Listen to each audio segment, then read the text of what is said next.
ఈ రైడ్ కోసం కొత్త రైడింగ్ జాకెట్ హెల్మెట్ కొనడం జరిగింది, కానీ రైడ్ తనకు దగ్గర అయిపోతుందని ఎక్స్పెక్ట్ చేయలేదు. యాక్సర్ హెల్మెట్స్ కొన్ని స్టిక్కర్స్ ఇస్తున్నాయి వాటి హెల్మెట్స్తో పాటు. వాళ్ళు ఇచ్చే స్టిక్కర్స్లో నాకు బాగా నచ్చిన స్టిక్కర్స్ ఇవి. బాగా చూడండి. In case of accident do not remove the helmet unless your doctor or medical assist. Super అసలు. ఈ మన బ్లడ్ గ్రూప్ ఏదైతే అది మన హెల్మెట్ మీద అందించుకోవచ్చు. అండ్ దిస్ నోట్ బ్రిలియంట్ అసలు, very useful. This is how it looks after sticking it to the helmet. Full black, glossy black తీసుకున్నాను. And I stick this GoPro mount to it. ఇప్పుడు దీనికి camera మరియు mic attach చేసి audio ఎలా ఉందో check చేయాలి. So let's check the audio. Mic testing 1 2 3. Audio checking చేస్తూ last vlog గురించి చిన్నది మాట్లాడదాం అనుకుంటున్నాను. సో రిషికేష్ శుభ్రంగా తిరిగి చూసిన తర్వాత రూమ్కి వెళ్ళి రిలాక్స్ అయ్యి నెక్స్ట్ డే నా ఫ్రెండ్స్ కేదార్నాథ్కి, నేను బద్రీనాథ్కి బయలుదేరాము. సో వెళ్ళే దారిలో ఒక చాలా అందమైన ఎక్స్పీరియన్స్ ఒకటి ఉంది, దాంతోపాటు ఒక బాధాకరమైన ఎక్స్పీరియన్స్ ఇంకోటి ఉంది. సో ఈ రెండింటిని నేను మీకు చూపిద్దాం అనుకుంటున్నా. ఈ లోపల నేను మైక్ టెస్టింగ్ చేస్తుంటాను, వీడియో క్వాలిటీ టెస్టింగ్ అయినా. మీరు వెళ్ళి ఆ వీడియో చూసి వచ్చేసేయండి. ఆల్మోస్ట్ ఒక రోజంతా రిషికేశ్లో ఉన్నాం.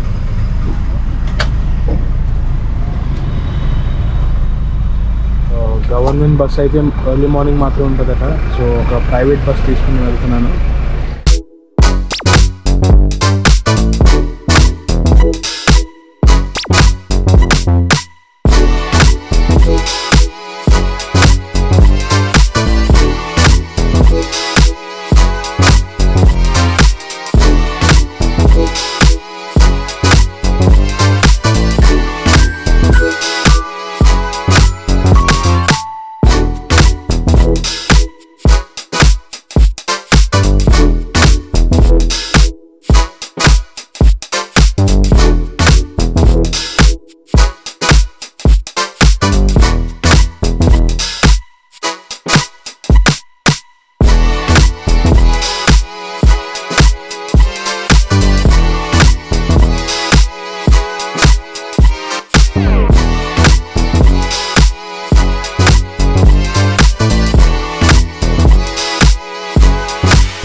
చూసారుగా ఎంత అందంగా ఉందో ఆ లొకేషన్స్, చెట్లు, ఆ లోయలు, కొండలు, మధ్య మధ్యలో ఎంతో విశాలంగా కనిపించే ఆ నదీ ప్రవాహం.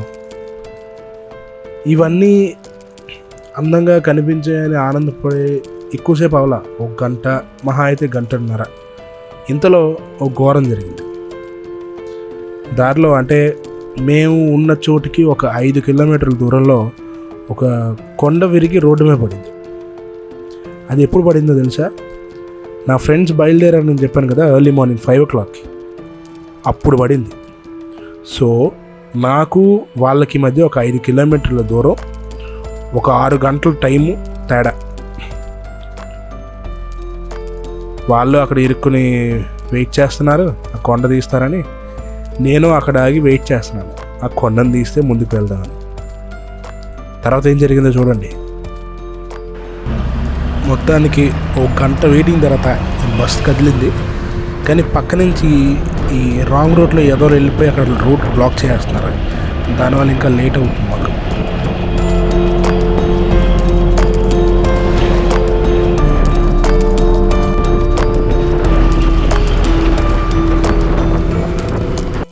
మళ్ళా ల్యాండ్ స్లైడ్ జరిగింది. దారిలో కొండ చర్యలు మళ్ళీ విరిగిపడి రోడ్డు మొత్తం బ్లాక్ అయింది. సో ఇలా రోడ్డు పక్క ఆగున్నాం అందరం. చుట్టుపక్కల ఉన్నది ఒకే ఒక్క షాపు. అక్కడ ఉన్న వాటర్ బాటిల్, ఫుడ్ అప్పుడే మొత్తం జనం అందరూ లాగేసుకున్నారు. సో ఏం మిగలలేదన్నమాట ఇక్కడ. పొద్దునుంచి నో బ్రేక్ఫాస్ట్, నో వాటర్. ఇంకా దారిలో వెళ్ళడం కూడా లేదు, ఇంకా హాఫ్ డిస్టెన్స్ కూడా కంప్లీట్ అవ్వాలి. 6 hours వెయిటింగ్ తర్వాత ఇప్పుడు మళ్ళీ కదిలింది బస్సు. ఒక 100 మీటర్స్ వచ్చిన వెంటనే మళ్ళీ ల్యాండ్ స్లైడ్ జరిగింది, ఎందుకంటే వర్షం ఫ్రెష్గా పడింది. సో మళ్ళీ రోడ్ బ్లాక్.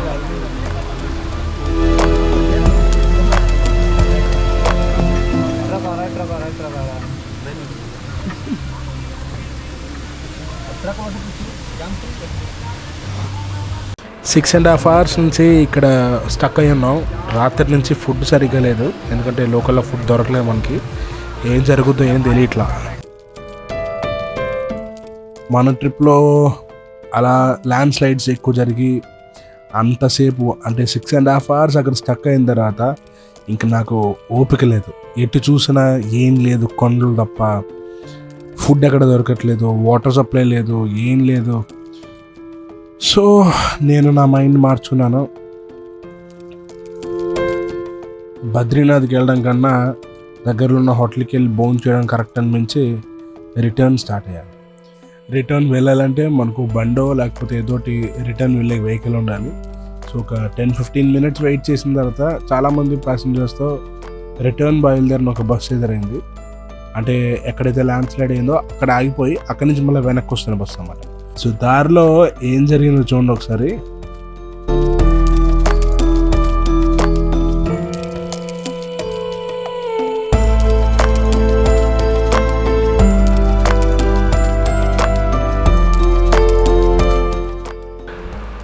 బస్సులో నిల్చోడానికి తప్ప ప్లేస్ లేదు, అందువల్ల సరిగ్గా చూపించలేకపోయాను. పడిపోయిన కొండలు, విరిగిపోయిన చెట్లు, దెబ్బతిన్న మనుషులు చాలామంది ఉన్నారు.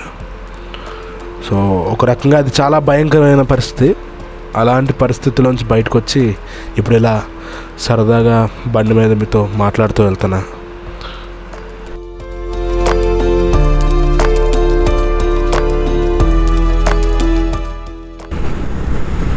Enjoying this happiest journey.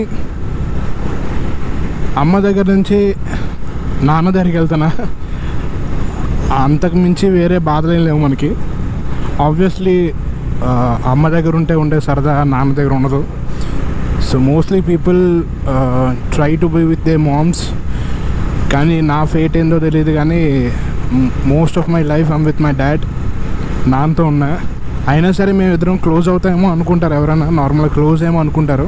మా మధ్య బాండింగ్ తక్కువ. సో వైజాగ్ నుంచి ఢిల్లీ దాకా బండి మీద వెళ్దాం అనుకున్నా. కంప్లీట్ ట్రిప్ అంతా బండి మీద ప్లాన్ చేసుకున్నా. కానీ బికాస్ ఆఫ్ సమ్ రీజన్స్ బండిని తణుకులో ఉంచేసి అక్కడి నుంచి ఫ్లైట్లో రాజమండ్రి నుంచి ఢిల్లీ వరకు ఫ్లైట్లో వెళ్ళా.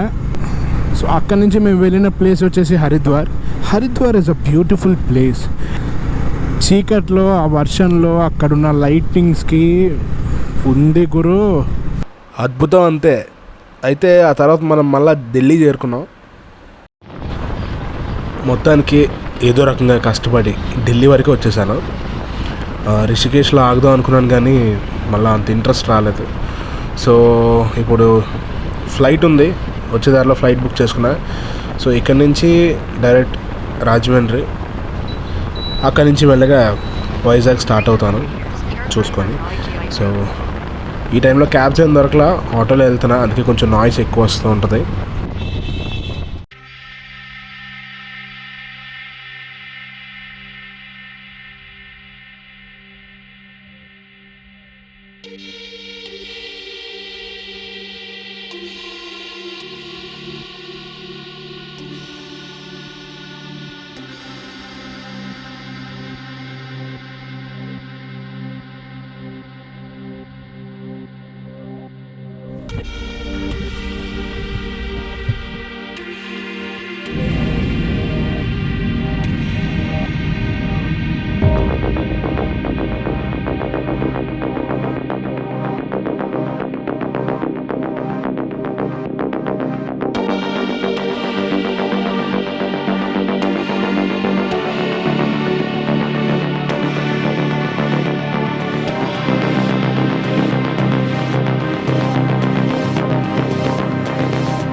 రాజమండ్రి.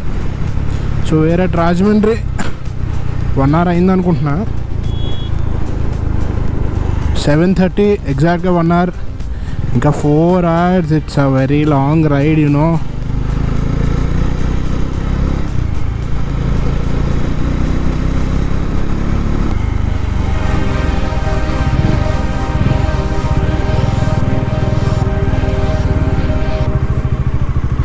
చీకట్లో మీరు చూడడానికి పెద్ద ఏం కనబట్టలేదు కాబట్టి ఈ వ్లాగ్ ఇక్కడితో నేను ఆపేస్తున్నా. సో ఇంకా మంచి వీడియోతో మళ్ళీ కలుస్తాను మిమ్మల్ని. ఈ వీడియో కనుక మీకు నచ్చినట్టయితే లైక్ చేయండి, ఓ 3-4 షేర్ చేయండి, తప్పకుండా వ్యూస్ పెంచండి.